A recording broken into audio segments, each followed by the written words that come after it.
Welcome to my channel guys. তো চলে এলাম নতুন ভিডিও নিয়ে। তো চ্যানেলে নতুন হয়ে থাকলে অবশ্যই সাবস্ক্রাইব করে রাখো, কারণ তোমরা এখানে খেলার আপডেট সব পেয়ে যাবে সবার আগে। তো আজকে মোহনবাগান এবং জামশেদপুর ম্যাচের আলোচনা করব, শক্তি দুর্বলতা নিয়ে আলোচনা করব, সেমিফাইনাল নিয়ে। কালকে সেমিফাইনাল ম্যাচ আছে।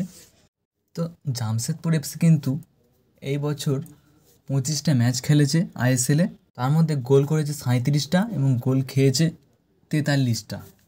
জামশেদপুরে কিন্তু অ্যাটাকটা ভালো, উইঙ্গার ভালো, স্ট্রাইকারও ভালো, ক্রিয়েটিভ করতে পারে জাভিয়ার হার্নান্ডেজ, কিন্তু তাদের মাঠও ভালো, কিন্তু তাদের দুর্বলতা ডিফেন্স বোঝাই যাচ্ছে, তাই তারা 43টা গোল খেয়েছে জামশেদপুরে।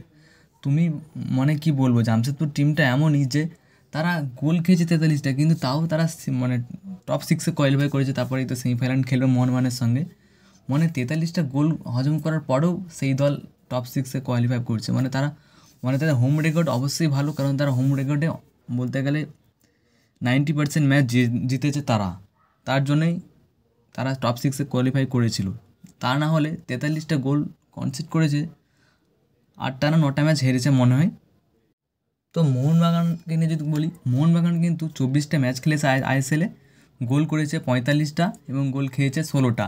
একদমই ভালো রেকর্ড মোহনবাগানের। এই মুহূর্তে আমি বলবো কোনো দুর্বলতাই নেই, তাদের উইং ভালো, ডিফেন্স ভালো, মাঝমাঠ ভালো, উইঙ্গার ভালো, স্ট্রাইকার ভালো। এই মুহূর্তে মোহনবাগানকে আইএসএলের কোনো টিম ধোঁয়া ছোঁয়ার বাইরে আমার মতে আমি বলতে পারি অবশ্যই। হ্যাঁ, মোহনবাগান কিন্তু আপুইয়া এবং মানবীর একটু চোট নিয়ে ধোঁয়াশা আছে যে কালকের ম্যাচে তারা খেলবে না, কিন্তু অবশ্যই মনিলা যেটা জানিয়েছে তারা বেঞ্চে অবশ্যই থাকবে। তো এবার যদি বলি এই দুই দলের প্লেয়িং 11 কী হতে পারে, তো প্রথমে যদি বলি জামশেদপুর এফসির প্লেয়িং 11 কী হতে পারে, তো খালিদ জামিল কিন্তু অবশ্যই তারা 4-2-3-1 খেলাবে। এবারে অবশ্যই অ্যালবিনো গোমস এবং চারের ডিফেন্সে স্টিফেন এজ এবং প্রতীক চৌধুরীকে আমরা দেখতে পাবো। সাইড ব্যাকে নিখির বার্লা এবং মোহাম্মদ উবেজ। মাঝমাঠে কিন্তু দুজন ব্লকার হিসেবে থাকবে, যে প্রণয় হালদার এবং লেজার কিরকোভিচ, এবং ক্রিয়েটিভ মিডফিল্ডার থেকে হাভি হার্নান্ডেজ, এবং রাইট উইঙ্গারে কিন্তু ইমরান খান।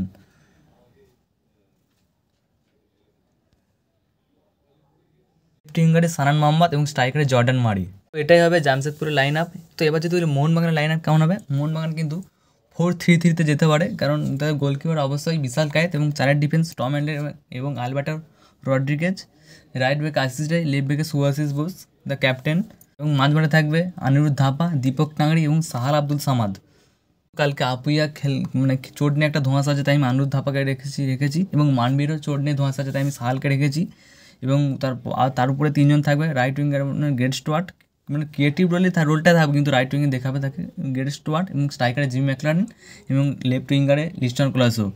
তারপরে সাবস্টিটিউটে লাভবে পেটেরো, জেসন কামিংস, সবাই লাভবে। তো আজকের ভিডিও এতটাই বলার ছিল। ধন্যবাদ।